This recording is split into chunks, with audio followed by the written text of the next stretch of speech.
नमस्कार दोस्तों, देव education channel में आपका स्वागत है। आज हम पढ़ेंगे अम्ल क्षार टॉपिक से संबंधित कुछ महत्वपूर्ण प्रश्न जो वार्षिक परीक्षा में आते हैं और कई बार पिछली परीक्षाओं में भी पूछे गए हैं। तो आइए शुरू करते हैं। पहला क्वेश्चन अपना दिया है कि दीवारों को सफेद करने के लिए कौन सी विलयन का प्रयोग करते हैं। तो हमें याद रखना है कि जो दीवारों को हम पुताई करते हैं उसमें हम कौन सा विलयन का यूज करते हैं, तो वो होता है CaOH ट्वाइस, यानी कि कैल्शियम हाइड्रोक्साइड। CaOH जो ट्वाइस इसका है सूत्र, उसका नाम होता है कैल्शियम हाइड्रोक्साइड। अगला दिया है बुझे हुए चूने का सूत्र क्या है, यानी कि जो बुझा हुआ चूना होता है उसका सूत्र क्या होता है, उसका सूत्र होता है CaO यानी कैल्शियम ऑक्साइड। तो यहाँ पर बुझे हुए चूने का सूत्र क्या हो जाएगा, CaO हो जाएगा, यानी CaO का मतलब होता है कैल्शियम ऑक्साइड। अगला दिया है अपना कौन सा आयन लाल लिटमस पेपर को नीला कर देता है। तो हमें याद रखना है उसमें OH आयन।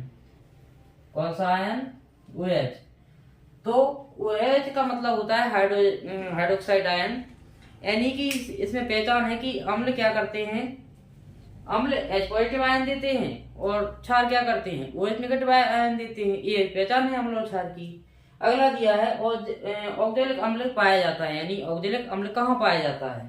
तो हमें याद रखना है कि जो ऑक्जेलिक अम्ल है वो मुख्य रूप से टमाटर में पाया जाता है। अगला दिया है इसमें कि उदासीन विलयन का पीएच मान होता है, यानी उदासीन जो विलयन होता है उसका पीएच मान कितना होता है, तो उसका मान होता है 7, यानी कि 7 होता है। यदि किसी विलयन का पीएच मान 7 होता है तो उसे उदासीन विलयन कहते हैं। अगला क्वेश्चन दिया है अपना मानव शरीर में पीएच कितने परास के बीच होता है, यानी मानव शरीर का जो पीएच है वो कितना रहता है लगभग।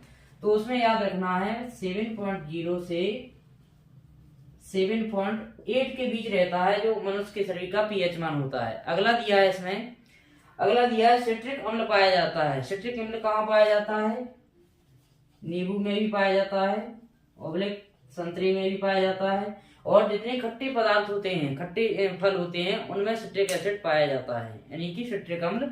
अगला दिया है अपना क्वेश्चन कि लैक्टिक अम्ल पाया जाता है। तो अपना लैक्टिक अम्ल दही में पाया जाता है, यानी कि लैक्टिक अम्ल दही में पाया जाता है। जरूरी नहीं है कि हम इस साथ ही 8 क्वेश्चन करके रखें तो अपना कंप्लीट हो जाएगा। इन क्वेश्चनों के साथ हम दूसरे क्वेश्चन भी कर सकते हैं।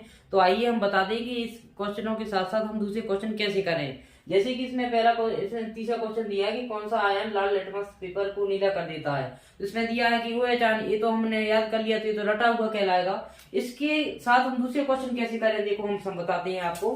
इसमें दिया है जैसे OH आयन है तो लिटमस पेपर को कैसा कर रहे हैं, ब्लू यानी कि नीला कर रहे हैं।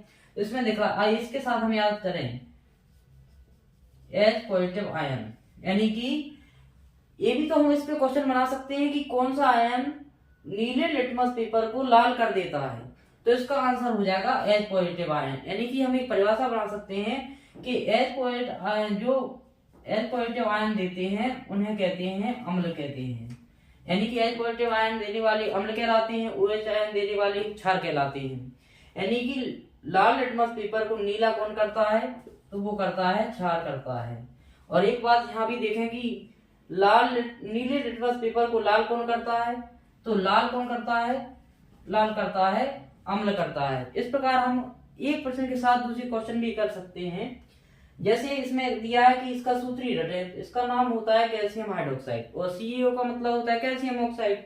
अब इसमें जैसे उदासीन विलयन का पीएच मान 7 होता है, ये तो हमने रट लिया, लेकिन पीएच मान से संबंधित हम पीएच से 2-3 क्वेश्चन और कर सकते हैं। वैसे इसमें कि जैसे पीएच स्केल बना ली तो पीएच स्केल का मान यदि 7 है तो उसको क्या बोलते हैं, उदासीन बोलते हैं। क्या बोलते हैं, उदासीन बोलते हैं। यदि पीएच स्केल का मान 7 से अधिक होता है तो विलयन अधिक क्षारीय हुआ, यानी कि 7 से मान बढ़ने पर, पीएच मान बढ़ने पर क्षार होता है, यानी क्षारीय माध्यम होता है। कौन सा माध्यम होता है, क्षारीय।